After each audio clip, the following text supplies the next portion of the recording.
গত এক সপ্তাহ থেকে 2 সপ্তাহের মধ্যে, 1 সপ্তাহ 10 দিন 15 দিনের মধ্যে আরব দেশগুলার এক একটা টিকিট, মানে মধ্যপ্রাচ্যের এক একটা টিকিটের 10,000, 15,000, 20,000, 25,000 টাকা পর্যন্ত টিকিটের দাম বেড়েছে।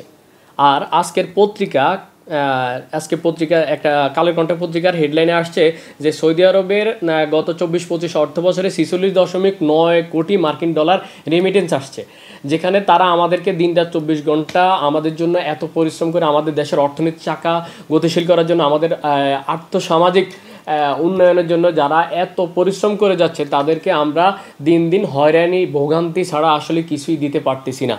আমাদের একটা বাংলা একটা আঞ্চলিকভাবে একটা কথা আছে, বছর বছর খেজুর গাছের কপাল পাল্টিলেও আসলে আমাদের বাংলাদেশের জনগণ অথবা প্রবাসীদের কপাল কিন্তু আগের মতোই রয়ে যায়।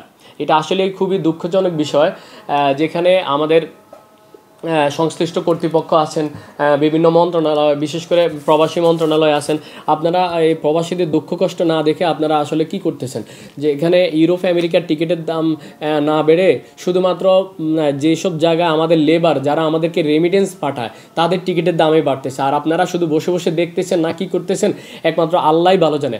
আপনাদের কাছে বিনীতভাবে অনুরোধ করতেছি, 1 কোটি প্রবাসীর পক্ষ থেকে অনুরোধ করতেছি, প্লিজ আপনারা টিকিটের দামটা অন্তত নিয়ন্ত্রণে রাখেন। যেখানে গত 1-2 সপ্তাহের মধ্যে টিকিটের দাম ছিল 40, 45 অথবা 50,000 টাকা, সেখানে আজকে 1 সপ্তাহ 2 সপ্তাহের মধ্যে টিকিটের দাম হয়ে গেছে 70-75,000 টাকা, তাও এগুলো অফারের টিকিট। আর সিস্টেম টিকিট হলে তো আরও 10-15,000 টাকা বেশি।